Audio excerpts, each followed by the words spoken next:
Okay, so welcome to the channel, guys. And first of all, big thanks for tuning in on a Sunday afternoon. Uh, since you guys are new to the channel, we can start with a brief introduction from you, Shatrunjay. Yeah, hey everyone, I'm Shatrunjay and I completed my bachelor's from IIT Dhanbad and then I worked in LNT for 2 years. After that, I joined IIT Kanpur for my master's in VLSI and then I got placed at Google and currently I'm working at Google as a associate FT engineer. In my hobbies, I like cooking and singing and I work out as well. So that's it. Okay. So do you get time to work out even after working at Google? Yeah, so I have made a schedule like at 6 p.m. I leave office and then I work out for around 1 or 1.5 hours and then I come back at 8. Okay, okay, that's So good. I Great. try to adhere to it. Yeah, I also have like a similar schedule. So, okay, over to you, Venkatesh. Yeah, so hi everyone. My name is Venkatesh Jayanti. I did my bachelor's from IIT Indore in electrical engineering. Then I took a 1 year break just to enjoy my life, and then decided I wanted to pursue higher studies. So I did my master's from IIT Kanpur in MBLSI. I'm from the same batch as Shatrunjay and 1 year senior to Tejas, and from there I got placed in Google as a silicon engineer, and currently I'm working there as an associate EFT engineer in the same team with Shatrunjay. Okay, great. So both of you started working at Google in July last year, right? Yeah. Correct. Yeah. So how was your first day at Google? So because we usually have some misconceptions or some kind of thoughts before going to a new place that my life would be like this. So did that play out well, or did things change a lot when you first went to Google? You Uh, can go first.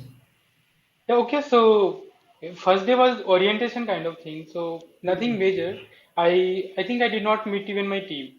So we were asked to sit in a big conference room kind of room, and then we were inducted something like what are the products Google is working on. Then we got some sessions about that, and then we got some session about perks as well. Then there was some activities like some fitness activity or some gaming kind of thing. So we played that, and then we got so initially when we joined Google, we get some goodies. So we got that goodies and came back. So first day was just this. Okay, so were you guys like fascinated by the Google campus? Because like first we come from our college, right? And there the hostels are like 50 years old. So that transition from those rooms to like the immaculate infrastructure at Google or corporate. So what did you guys think about that? Yeah, so actually, so Google is almost a dream company to everyone. Then, but since I was interested in code from my college BTech only. Hmm. So that time I don't think Google was working in hardware. So I never thought that I would get into Google any day.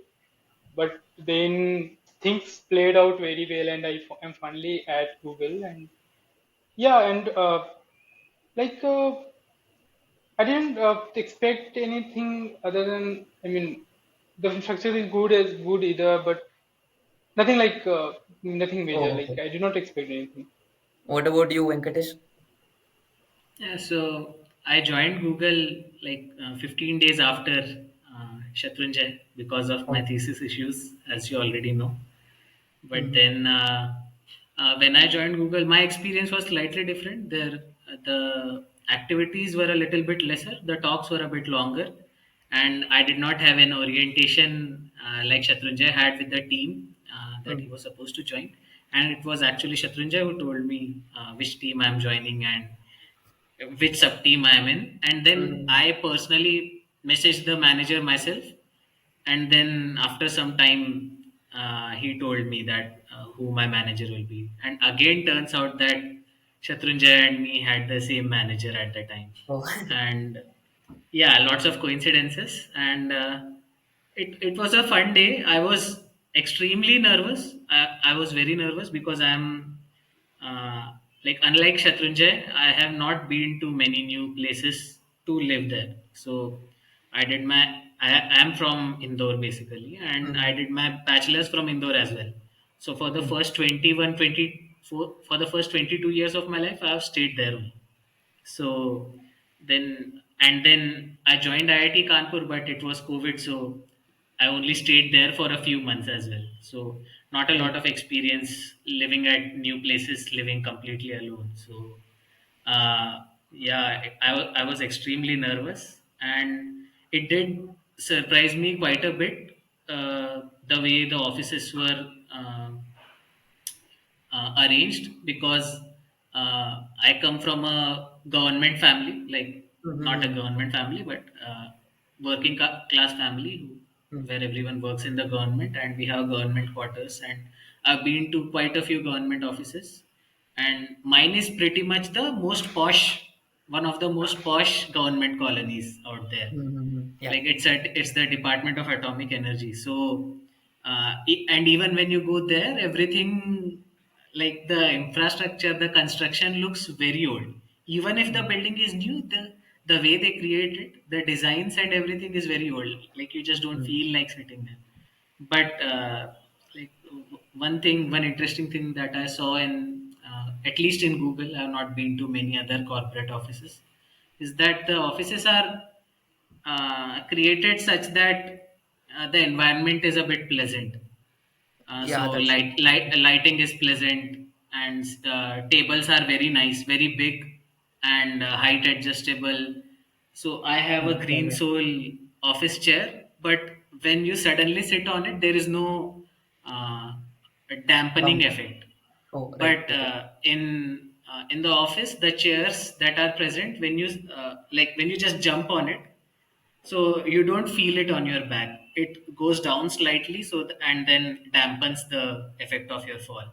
Yeah, I noticed that So you can sit for a long amount of time and it doesn't hurt your back or anything. yeah, and then yeah, so the infrastructure was definitely good. But to be honest, if you compare it to IIT Kanpur, other than the hostels, Mm. hostels are truly very old and all, but hostels are not meant to be five-star hotels, Yeah. right? So other than that, I find it doubtful you would find infrastructure as good as IIT Kanpur in any corporate office.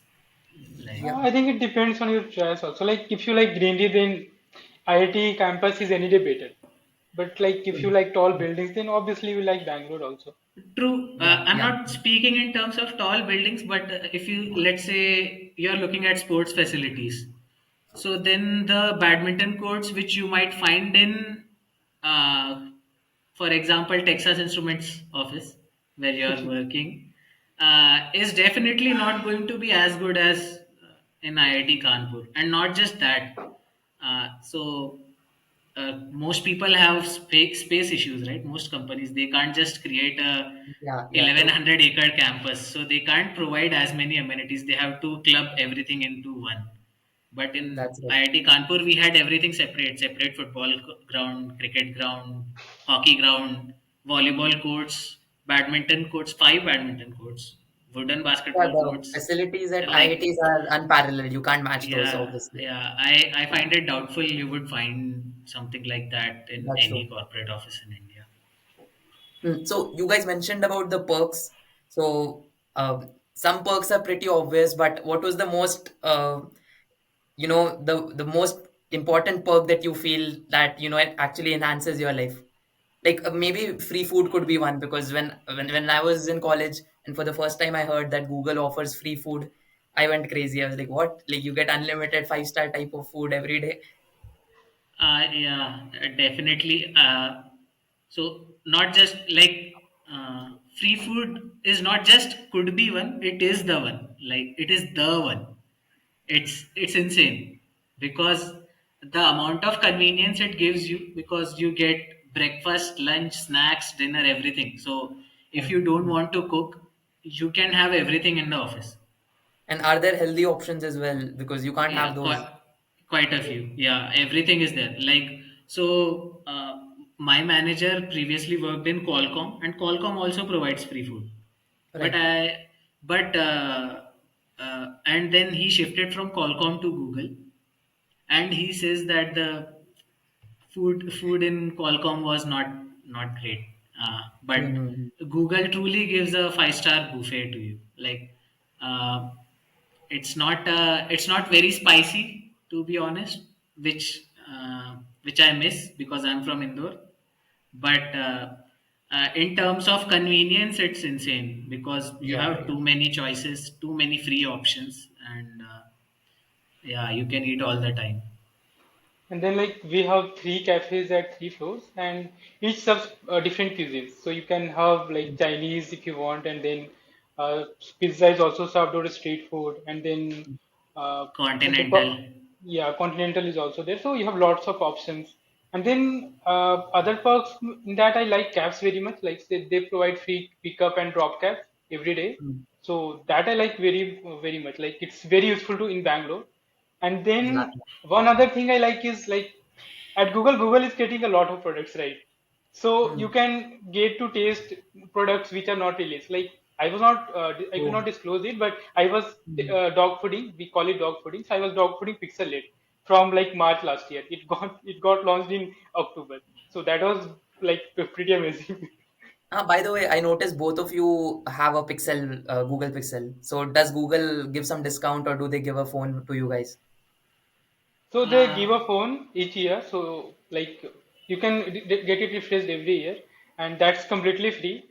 It is supposed to be used for work purposes, but no one is tracking you. There is a work profile and personal profile. So I so use it as a personal phone only. so it's Okay. not necessarily used for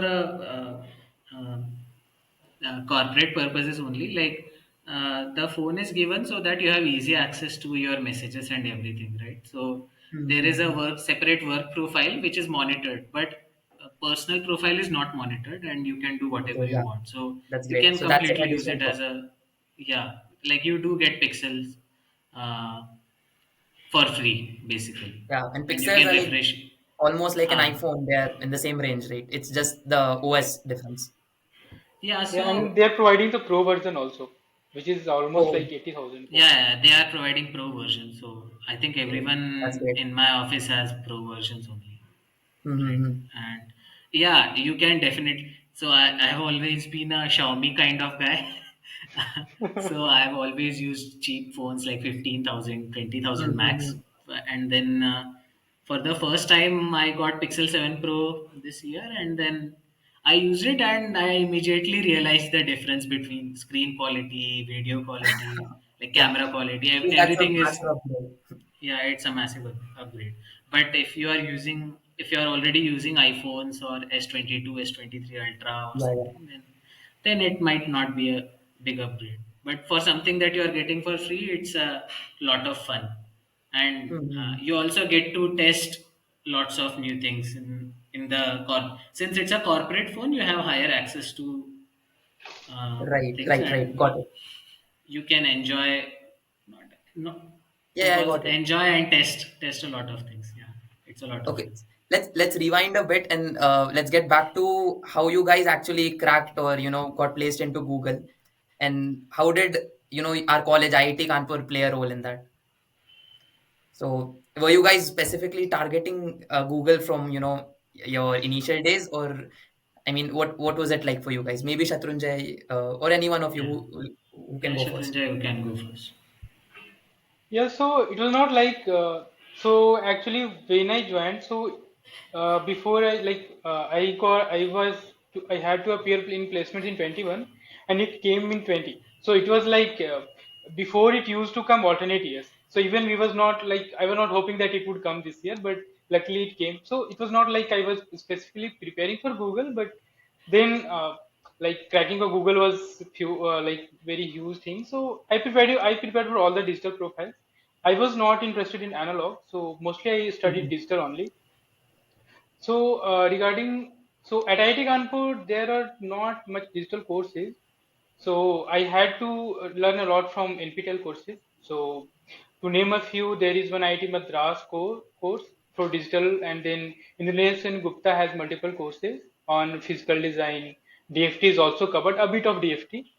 Mm. And then low power design course I also studied. That is from an IIT KGP professor. I can like I don't remember the name, so I can provide it Pal later. something, right? Yeah, Pal, yeah, yeah. yeah, I've Abhay gone. Pal or something. Huh. Yeah. Hmm. Yeah. So other than that, for like computer architecture, either you can follow Harris, which book is that? Computer architecture, Patterson automation. Hennessy. Yeah, Patterson book. Or there is Hmm. one course on MIT Coursera, Open Courseware. So I studied that. That is quite good, like pretty good. So they have taught a lot of concepts in a very simpler manner. So that covers computer architecture, digital. For physical design, Indranil Sen Gupta is okay, and then Verilog Indranil Sen Gupta is okay. Apart from that, like you have to prepare for C also, because C is almost asked in every company's like written interviews, and Right. Okay. C questions, and then some like So for like C, was it this what do you say, lead code and all these basic software websites or something different? no, you don't need that. Like some pattern is there. So they whatever they don't ask you, they cannot ask you to write code in written, right? So they will give some code, and then either you have to like decode the output, or Hmm. whatever error it generates. So it's kind of that. Okay. So I think let us see, if you go through it, then that would be sufficient if you have time. Other than if you are not going through it, then you can watch any YouTube channels. There are a lot of YouTube channels for C. Do you think data And structures and all should be studied, or just before that is enough? yeah, some companies asked, but I think they asked a particular like Micron. In Micron, some questions were there. Like they were asking for, so their Python user has a lot of libraries. So Mm-hmm. if you have not used that, then you cannot like guess what function, what does it do. So they asked like particular which library, what does it execute. So those are difficult, but I think uh, for coding C, let us C or simple C would be sufficient. Got it.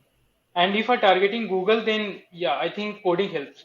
So I knew Python beforehand. So I was asked to write codes in the interview. So I wrote codes, all the codes in Python. So that helped. I think it separates you apart from the crowd. Mm-hmm. Yeah, because most people targeting hardware or core profiles, they don't usually know that much of coding. Yeah. So yeah, right. Hmm. And uh, what about you, Venkatesh? Do you want to add anything to that? So my experience was quite a bit different from Shatrunjay's, because Mm. for one thing, Shatrunjay was specifically preparing for a digital profile, and I was actually originally preparing for analog profile, and I had prepared quite well. Had done, I think I was in a few courses with you as well. Yeah, I think one course, high frequency analog yeah, circuits, yeah, yeah. and I was also I did quite a few courses, and I did quite a few course projects as well, and then I also studied quite a few NPTEL courses, everything, and I did not prepare for digital at all. But and uh, yeah, so I have always been interested in hardware, and within hardware I found analog to be very interesting, but uh, Mm, okay. I don't know, I Yeah, have no you never idea how know. it happened, but at the uh, end, like while giving the written test, like I had good enough basics to clear the written tests. But Mm-hmm. I was certainly nowhere near Shatrunjay's level, and probably I still am not near that level. But So, but yeah, how are you like now content with your placement at Google? Like, how is the work-life balance and all there? see, you work-life balance is not insanely amazing.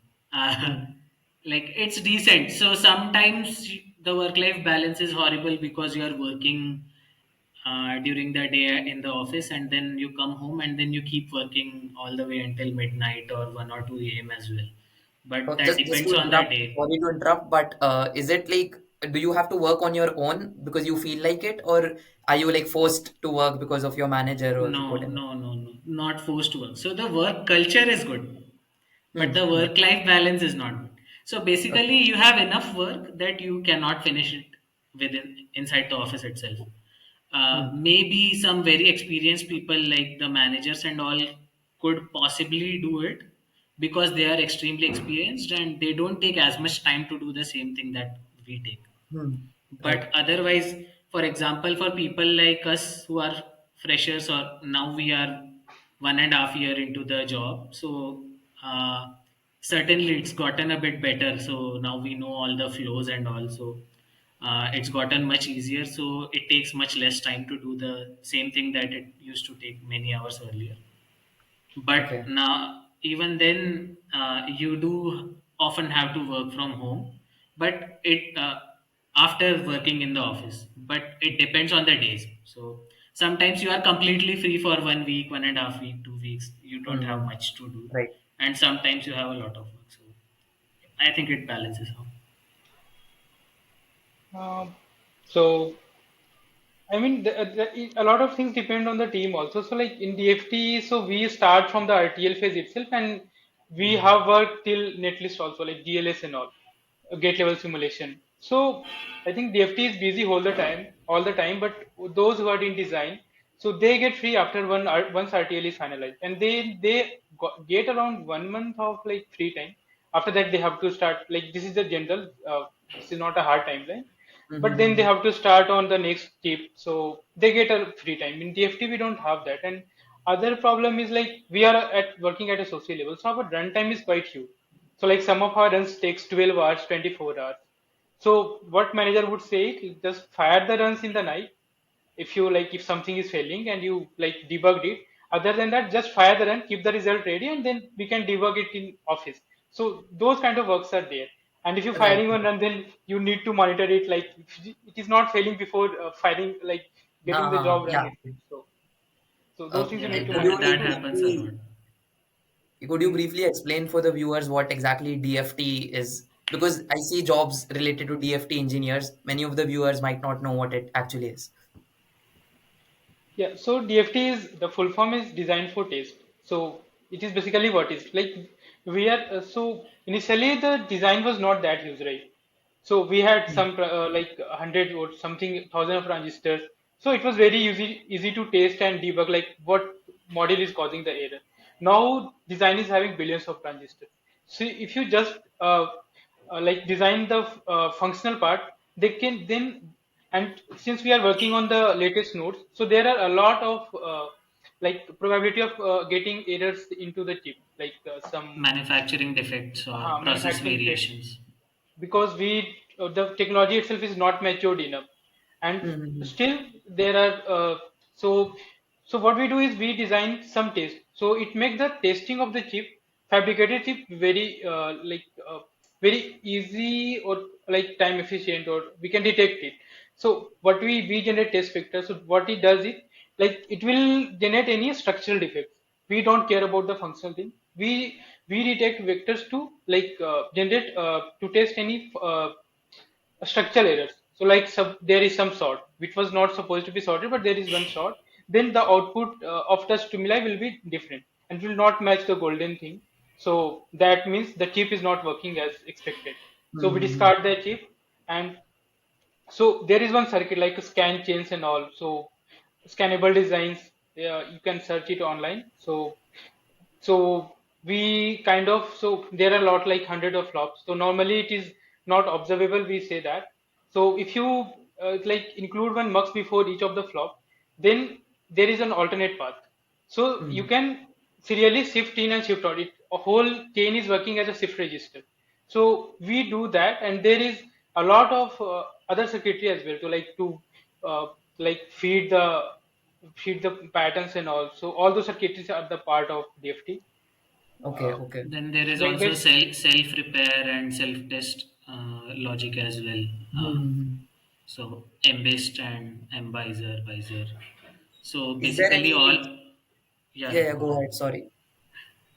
So basically, so we basically get RTL. So some functional RTL from the RTL design team or Mm-hmm. whichever team was working previously on it, right? We get the functional RTL where the RTL can be used to synthesize a design, which is basically the entire chip that we are working on.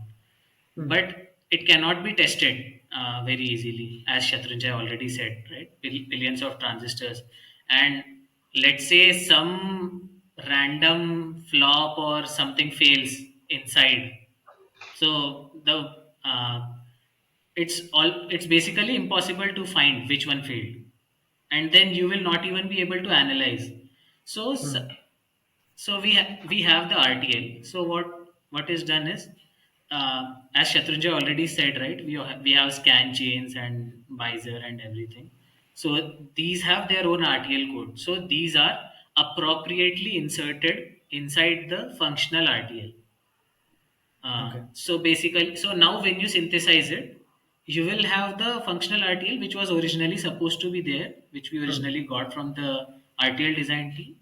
And then we also have some extra logic that was inserted inside it, and it is connected appropriately to the functional design as well. So it is mostly automated, but it is there. And then when we synthesize it, so in when the circuits are fabricated, Hmm. it's much easier to test, because uh, random defects keep on happening, and it is very common to have random defects, especially for example in the right now companies are working on 3 nanometer processes, and the yield there is extremely low. Yeah. So in that case, testing becomes extremely important, because if you ship millions of faulty transistors, sorry, faulty chips to customers, then obviously no one will be willing to buy your Hmm. phone or any product. And this is just for a phone. Like if a phone stops working, it's not that big of a deal. But what happens when it happens inside a car? So for Yeah. example, Teslas are building their own chips. So uh, what happens if their chip malfunctions? People are Hmm. going to die, and then Yeah. there are other chips, right? So that's why testability is quite an important field in any domain. So everywhere Hmm. testability is quite important. So, like you guys mentioned that there aren't many resources on particularly DFT. So, let's say I wanted to get into this field.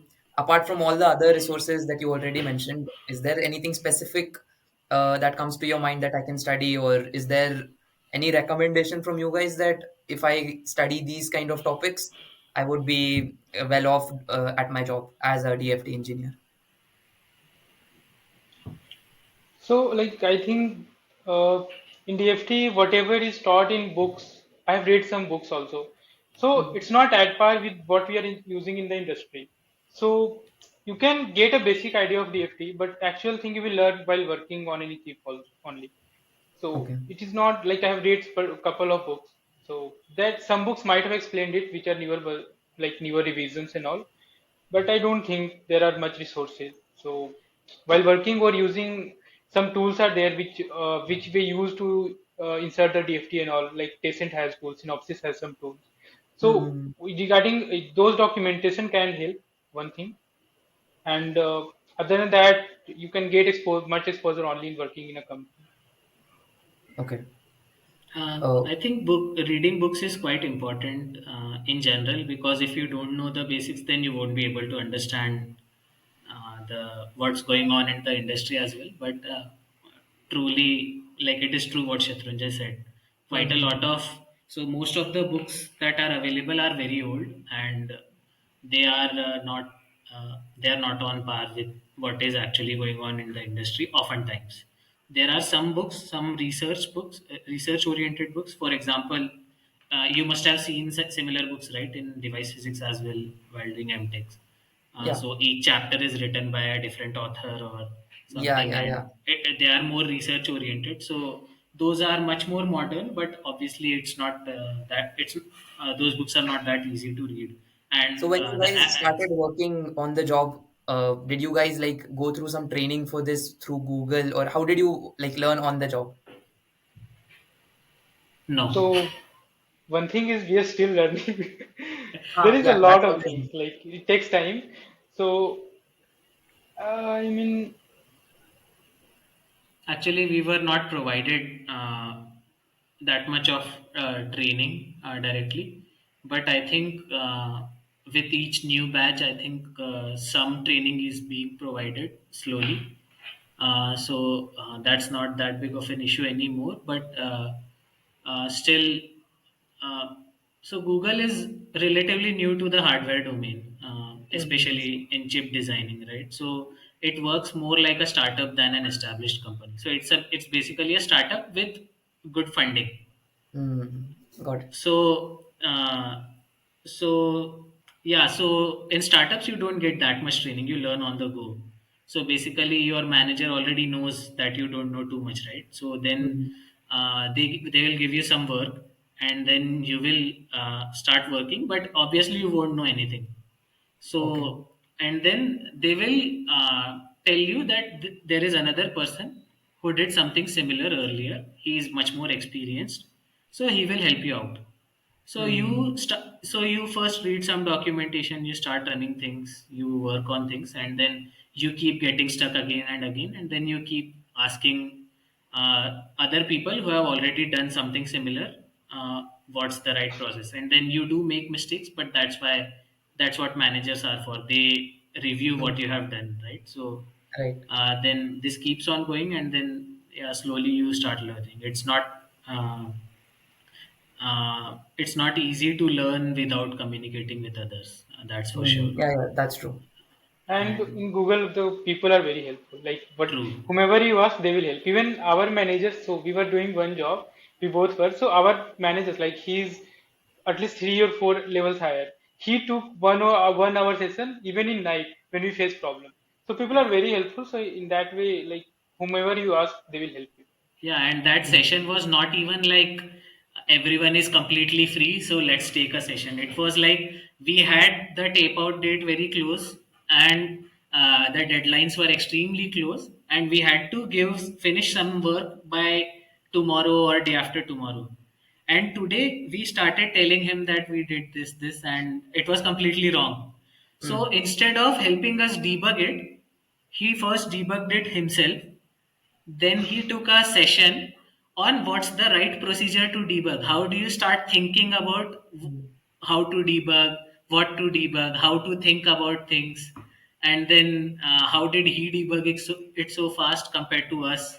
And that's how it was a very big session. And at like 11 p.m. at night or something, he was Yeah, like like, having supportive managers goes a long way, especially it's so when you see that you're not the only one working, they are also putting an equal amount of effort, if not more. true. So yeah, people are really nice at Google. That is something I've observed. Very helpful, Mhm. extremely helpful. I just got a quick question that so since you mentioned about the work culture at Google and all, I'm just curious, how does that compare to the workload at university like IIT Kanpur? Because that wasn't a easy, very chill kind of work either. See, I think there is one particular difference. Like in industry, you have not some hard deadlines. In industry, you will always have some hard deadlines. You have to finish it before that.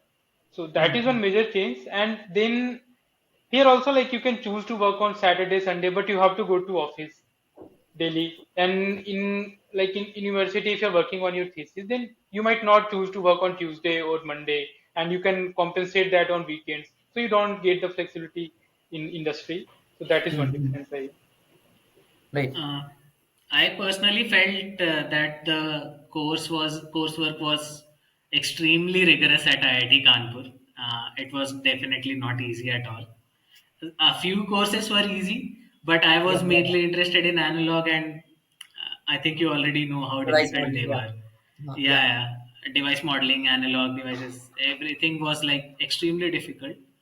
And I think I worked much harder in IIT Kanpur than I'm working at office. But Mm. another part of that is that uh, the stress there is lesser, I think. Stress in education, stress while you're studying. So here uh, you have quite a lot of pressure because The stakes as are high. Shatrunjay said, yeah, stakes are high, you have hard deadlines, Mm. and you can't afford to score less.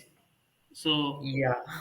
in college, you can afford to work a little less hard and then score some less marks, because anyway you will pass, you will get placed and all. Yeah, yeah, yeah. But in industry, you can't afford to do half the job or three-fourth of the job. You have to That's do the very true. entire Yeah. job. So that is a huge difference, I feel. But Mm. definitely, IIT Kanpur did prepare me for this, because IIT Kanpur was also no walk in the park. Yeah, yeah. Right. It was yeah, very difficult, for right. sure. And and you guys mentioned about DFT. So, what other type of roles as a hardware engineer are there at Google, particularly India? Because I know that analog design isn't there yet. So, So analog design, I think, is not there in many companies. yeah, yeah, Most yeah. companies But, usually only work on digital design because it's much easier to do, and then they take uh, probably take some third party IPs for mm-hmm, analog. But some companies, for example, Texas is extremely famous for analog, and then mm-hmm. I think Intel also does some work in analog. But Yeah, yeah. uh, at Google, I think you will find, even in India, you will find almost everything related to digital design, from I RTL design think to physical design. one thing like microarchitecture design, I don't think it happens in India. So I think I think mostly it micro is done by like functional team, I think it is mostly designed by US team. But DFT architecture, like our one of our manager is working on is in DFT, and he is working on the micro architecture also. But most of the I think micro architecture part is handled by US team. But then they Okay, gives us that and the whole RTL, functional RTL, DFT RTL, and then whole PD physical design team. That everything happens in India only. okay, So I okay. think India does a lot of work in, like, I think India has a lot of employees and there are a lot of open roles in India. You can Yeah, get and everything here. for aspirants who want to go for go for those roles such as yours, would you recommend that they should suppose like I'm an aspirant, I don't have let's say a background from a very top university. So is it possible for me? But I can learn on my own, right? Like, because all the resources you mentioned are available on YouTube, so or on the internet. So can I learn from them? And if I have equal amount of skill, do you think is it possible for me to crack Google? So it is definitely not impossible, I but mean, have you it's, seen examples? So yes, one thing would be that like first like you can go to some other companies and then after getting some exposure and experience you can choose to switch to Google. That's easy. As Yeah, a yeah. fresher, I mean they select from some particular universities. Like they go to IITs and then DU and all, DTU, bits. bits. Yeah, they have had a lot from bits. So if you are, I think, skilled, you can ask someone to refer you and you can get into it because you but Mhm. yeah they look for the like CGPA. You need to have impressive CGPA. So that why I have referred some people and then that's what the feedback was like CGPA is So, not that good, so so you how need much that. is impressive? Like 9, 10, not 10, Yeah, but I like think 8. above 9 is I think above 9 is needed. It's not needed, I mean if you have But above it's 9 good then to it have. would be Yeah, definitely helpful. yeah, yeah. So Right. for me, I don't have a CGPA about 9. Ha, Uh, ha, yeah. No, you Not in have that MTech, not IIT in Kanpur anything. tag, right? Yeah, so Ha, he's saying if you're exactly. not So from, yeah. pedigree is important for freshers because uh, if you are from a third tier college, then you don't have a track record of doing something big. So if someone is studying in IIT Kanpur or IIT Bombay or any such big college, then at least they have a track record that they can work hard. They have worked hard for something and gotten Mhm. into a good college. So probability is high that they will also be able to work hard in job. But if you suddenly hire some randomly from a tier 3 college, then the probability is low that that person will work Yeah, hard yeah, in yeah. job as well. Obviously, that can be changed with experience. And I'm not saying that all tier 3 or tier 2 colleges are like bad, all students are bad. It Mm-hmm. like there Yeah. are varying circumstances, but as a company, it is uh, Yeah, if like you they have to won't be have a willing. blind guess, then Yeah, that's what you would go for. Yeah. that's for I mean, freshers. see, But they are when you are getting thousands of resumes, right? But they right. have like they need to have some measures like how they can screen it. So at first, Mm-hmm. like if you have to screen through resume, what will you note? So there are whatever skills you have, very impressive skills that sets you apart, or you have a good marks that sets you apart. So you need to have that differentiator, right? Yeah, Yeah, right, right. but if so, it's not impossible for tier two, tier three college students to get into Yeah, Google, okay. but then That's they some need to have some resistance. track record. So either you do something Hmm. extremely impressive inside in college itself. So Hmm. Hmm. uh, Hmm. you you did some internships, some amazing internships, or you did some uh, like you wrote some amazing papers or something that differentiates you, and the bar for that will be higher than the bar for what students in tier 1 colleges, because Hmm. Hmm. uh, tier 2 tier 3 students don't have the any other track record, Yeah, right? yeah, got So it. they can create a track record like that, or other option is to just, as Shatrunjay said, go to another company and gain some experience. After Hmm. you have experience, then you already have a track record that you have worked Yeah, yeah, somewhere, then it right? won't matter as much. And then Yeah, your experience matters more than your college, like after Yeah, 1 or 2 yeah, right. years of experience. yeah. It's only for freshers where Hmm. Hmm. Hmm. Hmm. Hmm. And college there was is one enough. student who messaged me that I don't have a good enough gate rank. So he was from an IIT, so that means it wasn't bad, but it wasn't the best of the best gate ranks. So he thought that that's the reason why he wasn't being shortlisted. I personally feel that's not the reason. What do you guys think? Yeah, I don't think so either. I don't think Um, so. so it, gate rank is not a big deal in Hmm. terms of placements. College is a Yeah, big deal, but if he's already from an IIT, then it's possible that the probability is high that it's not because of the his gate gate rank, rank yeah, or college. something else. Hmm. Yeah, unless it's a very new IIT like IIT Jammu, IIT Palakkad, then in that case, maybe they are thinking ki the college itself doesn't have the track record, right? Right. So in that case, they might not shortlist him, but Hmm. mostly it's probably because of the And Okay. then students' issues. there is always one option like which I also use. So if you are from IIT and then you have a CGPA of more than 8, then you can directly bypass gate to get an MTech seat at any IIT, like top IITs Yeah. as well. So you can go for that and then get an MTech degree. So that is also one thing.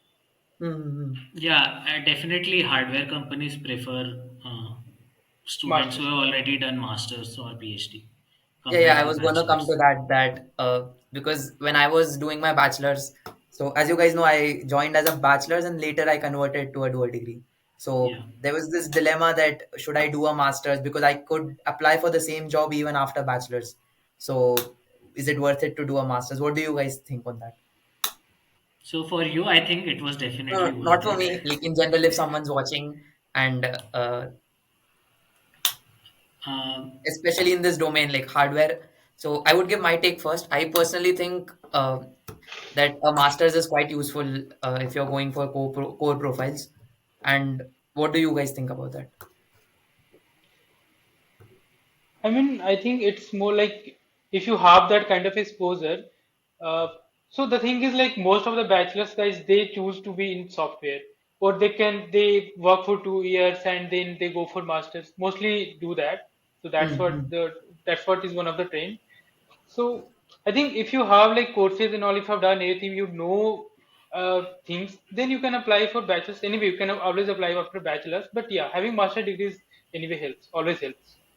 Mm-hmm. The main thing I one, think is that from a company's perspective, let's say I do a bachelor's and I join, they would be doubtful that we don't know when he'll leave the company, right?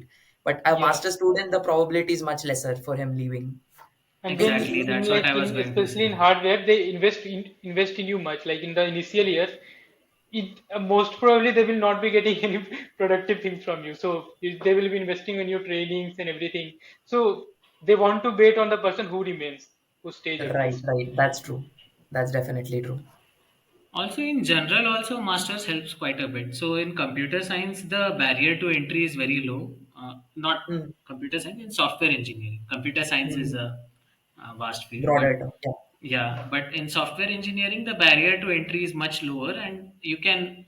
There are quite a few resources available online. You can learn coding yourself, and there the companies are also way higher, way more. Mm-hmm. So the number of jobs available are also way higher. So it's much easier to get a job in software engineering after just a bachelor's, and some people might not even do bachelor's and do freelancing and still earn quite well. I personally Mm-hmm. do know people like that who have uh, so they have done bachelor's, but that's not why they are earning. They are doing freelancing in software and they're earning Mm-hmm. quite well. So uh, Yeah, definitely, the barrier to entry is definitely much higher yeah. here. In But do you think? how I'd like to add one more thing. So if you have interned, then also then that helps, and you can enter into industry even after bachelor's. Right, Having an right. intern is definitely helpful. in hardware, yeah, Yeah, and also so for digital, having an internship is helpful. For analog also it is helpful, but in mm, analog they prefer master students even more, I think, yeah, because yeah. That's true.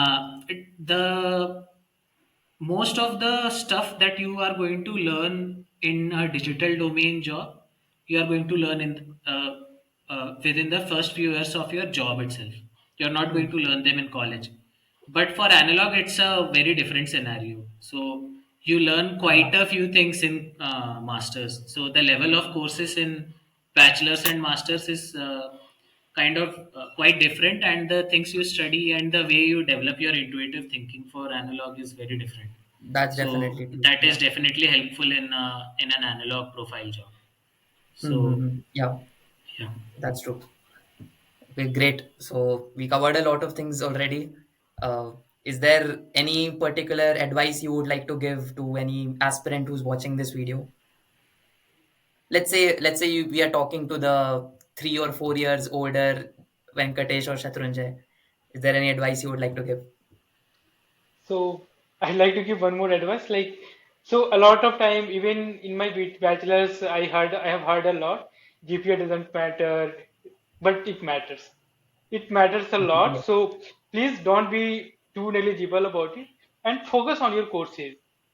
Even if you don't have a good CGPA, but you have the knowledge, then that is gonna be helpful. So Mm-hmm. focus on your courses. Just don't study for exams. I have committed a lot of mistakes, but that's what I would recommend. Focus on your courses. Try to have a good CGPA. Enjoy life, college life. You can enjoy, but yeah, maintain a good CGPA and knowledge. Yeah, so I One think that, thing, yeah, yeah, go ahead, yeah, go Sachin. ahead. You go ahead. I'll say it later. Oh, okay. So what I feel is that it's not exactly the number of the CGPA that matters, but what happens is that looking at someone's CGPA, you can judge him that if someone has a 9 plus CGPA, you know that he has the ability to work hard, even if he doesn't like to, he doesn't like the topic or anything. So you can kind of bet on him that he will do his job well. Versus if someone who doesn't have a good CGPA, he might be really great, but you don't know. It's like a bet. Then you'll have to look at other things in his profile to see that worth in him. True. Yeah, but the thing is, if two people are having same skills, but people are always gonna prefer who is having the higher CGPA. That's definitely true. Yeah, Again, track record comes into play, right? yeah, yeah. That guy It, has a track record. right, So right. personally, I don't feel 9.5, 9.6 CGPA is that important, but Mm-hmm. a good CGPA is important. So at least it shows that you have studied your courses properly. Yeah. So you should not have a CGPA like 7, 7.1, 7.5. Mm-hmm. That reflects negatively. I think above 8 is a decent CGPA, and above 9 is obviously a very good CGPA. Yeah. 8.5 is a decent sweet spot for people who are not able to perform that well. If you have a CGPA around 8.5, so 8.3 to 8.8, 8.9, then it's pretty good and you will most probably get a job. But you need to work harder on your Yeah, skills. you will have to compensate in other ways, right? Like you mentioned, the track Yeah, record thing with your papers or projects, whatever, exactly. internships. But otherwise, yeah, if you have a very high CGPA, then it in itself is a very big track record that Yeah, yeah, the that's person true. is like a very hard worker, because you don't get 9.5 CGPA by not working hard. Like, no Mm-hmm. matter how big of a genius you are, everyone in IIT is pretty Yeah, yeah. intelligent. So you have to work hard. And Mm. one very important thing that I would like to add, uh, which I suffer from as well, as a consequence of my past decisions in my bachelor's and master's, is that you should definitely learn coding. Uh, Yeah, yeah, Maybe it's not as important in analog, but I think it will still be important if you want to automate simple tasks.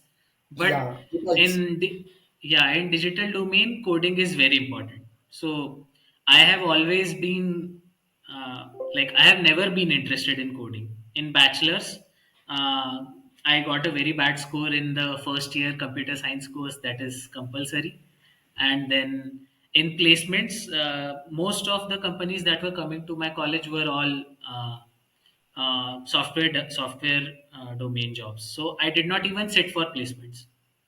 I did Okay. not even apply to any company because I was simply not interested in it. And okay, it's not like it depends on my choice. But Hmm. so basically, I have never done any coding. And then in masters, I had to do some coding, especially for my thesis in MATLAB and in some other courses as well. So, for example, in high frequency analog circuits, also some analysis was being done in MATLAB, right? Hmm. Not sure. Yeah. And yeah, so there also coding was quite important. And then once you join the job, uh, an industry job is very different from studying. So you can study digital without doing any coding, but you Hmm. cannot do a digital domain job without doing any coding because you will have lots of repetitive tasks, a huge Hmm. amount of Yeah. repetitive tasks. That's a And great point. Hmm. like it's not like you have 10 things to do and then you do uh, like you can do it manually because you are very good at manual stuff. Yeah, That's yeah, not how got it it. works. You have Hmm. hundreds of things to do. You So have to work smart, then not hard. yeah, then you can't do it manually. So I struggle with it quite a bit in my job currently as well. So Shatrunjay does not struggle with it because he's good at coding, so he automates Hmm. tasks quite a bit. But coding is definitely helpful. I'm slowly learning, and yeah, I have improved quite a bit. So I have started automating simple basic tasks, which I don't want to do again and again.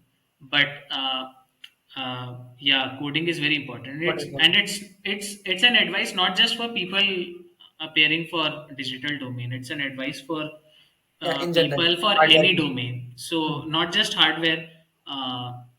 Like I have so basically in IIT Indore, I have always been very interested in physics.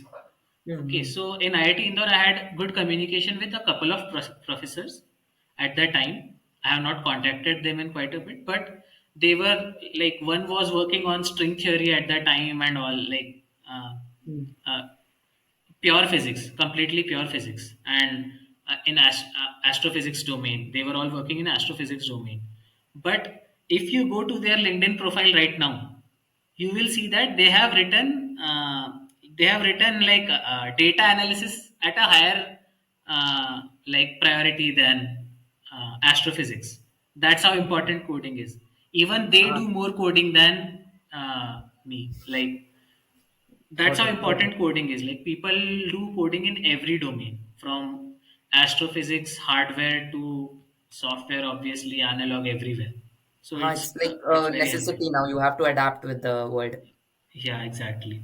And then, like from hardware perspective, if you're like, we are not when we say coding, then we are not talking about competitive programming or anything which software team uses. We are talking about like simple automation or Perl scripting or Bash scripting, Python scripting. You need to know the scripting. You need to know how to automate tasks. So that helps a lot. Yeah, Got it. definitely. And it's possible that data structures might also help a lot, data structures and algorithms, but definitely for specifically for hardware, it's not as important. Hmm. Like even if you Understood. skip that, you can learn on the go.